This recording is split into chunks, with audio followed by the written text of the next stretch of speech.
একটা কাম করলে কেমন হয়, কালগো আমরা বিউটি ভাবি গো বাড়ি যাইয়া জিনিসটা চুরি করে হেন্দে লইয়াম।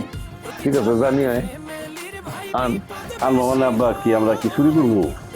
চুরি করা কি ঠিক হইব আব্বা? লতা কষ্ট পাইবো না আব্বা? ছাগল লারে মনে না জুতা দিয়ে বাইরে। এই গাদার বাচ্চা, আরে লতা এখন হইতেছে তালুকদারের পুতের বউ, সে কষ্ট পেলে তোর সমস্যা কি? মামা মূল কথা হইতেছে যে সে নিজেই লতারে ভিতরে লালন করে, আর আমরা কিছু কইনি দোষ হইছে।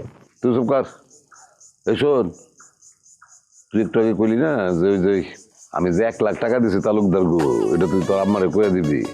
এই পুতুলটা যদি আমরা চুরি করতে পারি বুঝছস, তাহলে আমরা কমসে কম 2 কোটি টাকার মালিক হয়ে যাবো। তখন এই 1 লাখ টাকা আমার কাছে কোনো ব্যাপারই না। ঠিক আছে, কিন্তু আবার এর জন্য চুরি করবো? হ্যাঁ চুরি, এছাড়া উপায় কি? আরে এই কামটা তো এর আগেও 2-3 বার চেষ্টা করছিল, কিন্তু সফল হয় নাই। আমরা কেউ সাহায্য করি না, এর লেগে সফল হয়নি। এবার আমরা সাহায্য করব। কালকা আমরা দিনের আলো থাকতে থাকতে যাবো ওইখানে, মানে ওই বিউটির বাড়ির আশপাশ থেকে ভালো করে পর্যবেক্ষণ করবো, চুরিটা কেমনে করবো এই প্ল্যানটা করুন, তারপর রাইতের বেলা কামটা সারব। এখন পিরিয়ড হোক রেগুলার বা হেভি, প্রয়োজন মতো কনফিডেন্স আছে রেডি। Play with confidence. বাহ, চমৎকার সিদ্ধান্ত দিয়েছেন মামা। আপনার এই কথাগুলো আমার খুবই সুন্দর পছন্দ হয়েছে, আমি লাইক দিলাম। যদি চুরি করে আমরা এনে সফল হতে পারি, তাহলে আমরা লাখপতিতে কোটিপতি হয়ে যাবো। আর কোটিপতি হয়ে গেলে আমাকে সম্পদ আর ক্ষমতার কোনো অভাব থাকবে, তখন ক্ষমতা দিয়ে সব দিন লড়াই গনি কুটিপুতি হওয়ার পর আমি আমার লতারে উঠে আনবো। খালি যে বাধা দিতে আসবো, খালি মনে করে একটা পর একটা মার্ডার করতে থাকবো, পরে লক্ষ লক্ষ টাকা দিয়া মামলা খালাস নিব। দেখছস, গাদার বাচ্চা সবকিছুর মধ্যে এই লতার এটাই না আনে। গাদার করে গাদা। এই এখন যদি আমি কই যে লতা হেরে সাইরা দিয়ে খুব ভালো কাজ করছে, তাহলে কবে বাপ খারাপ, আমি খারাপ। থাক বুঝছি আব্বা, বাদ দাও, করবো চুরি করবো, সমস্যা নেই। তোমরা দুজন যা করবো আমি তাই করবো। না জানো, আব্বা ওই তালুকদার বাড়ির লোকজনকে 1 লাখ টাকা দিছে। কি এত টাকা দিছে কে? ও মেয়ে তো আমাকে বাড়িতে আইসে উঠছিল। কোনটা?